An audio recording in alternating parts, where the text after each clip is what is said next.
Welcome to the AFR Saints channel, where we provide you daily content on your favorite team, the New Orleans Saints. Do us a favor and hit that subscribe button. Be sure to leave your comments below and smash that like button.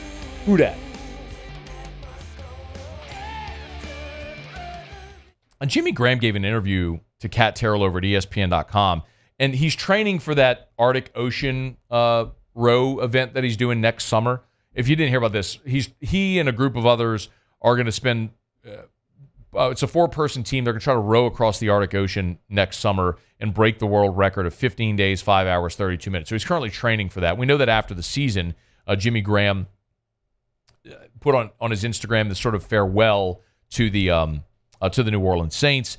And a lot of us just assumed that meant a retirement. But Jimmy Graham told Kat Terrell he's not necessarily retired.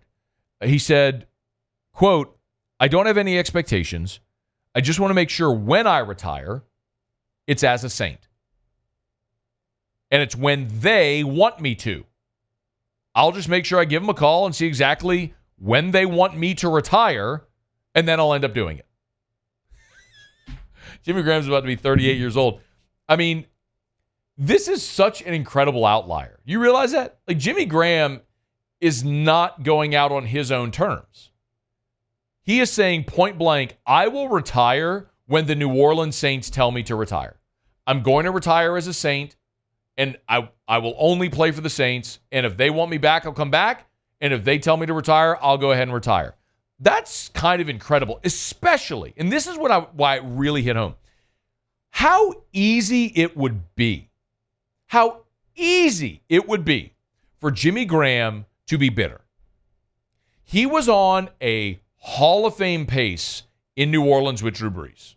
That is not hyperbole. He was the best receiving tight end in the NFL. I mean, in an era that bred what became, of course, Gronk and now Kittle and Kelsey, he was the pace car for that window in New Orleans. And the Saints traded him. And he went to Seattle, where they didn't really utilize his skill set. And he bounced to Green Bay and to Chicago. And his career just never materialized to what it could have been had he stayed with the Saints for his entire career with Sean Payton and Drew Brees. I think we all see and recognize that.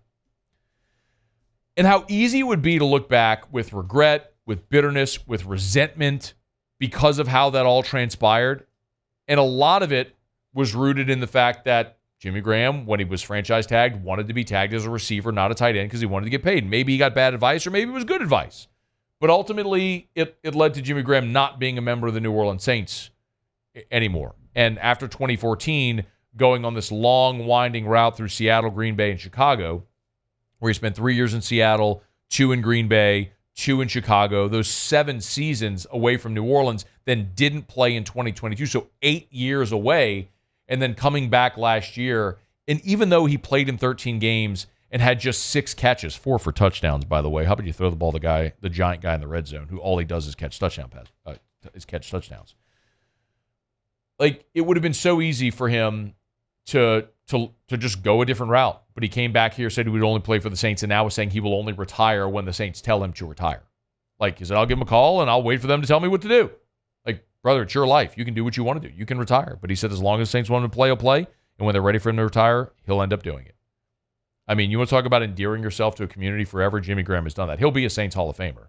That's undeniable. But he will be a beloved New Orleans Saint forever because of how he's handling this, which I don't know that I would have said that during that 8 years that he and New Orleans had parted. And by the way, Jimmy Graham, with his 89 career receiving touchdowns, is 16th all-time in NFL history, 4th all-time among tight ends. So yes, had he stayed in New Orleans, and the Saints spent those 8 years trying desperately to find someone like him to replace that production, and they went through Kobe Fleener and Adam Troutman and Ben Watson and Jared Cook, and they never found that again. And there, I'm certain, is a lot of regret on everybody's behalf. Now, Max Unger was a great center. Like, that trade worked for New Orleans because you got a great player who became a big part of the nucleus of your offensive line and some really good teams. But you never found that guy again. You still haven't. But one thing's for certain. Jimmy Graham has made himself a Saint for life, and we always talk about it with New Orleans and with Louisiana. And you wrap your arms around this place, it'll love you forever. And Jimmy Graham's doing that. I salute him for it. Hey, thanks so much for watching. Please leave your comments. I love to interact. And be sure to hit the red subscribe button below.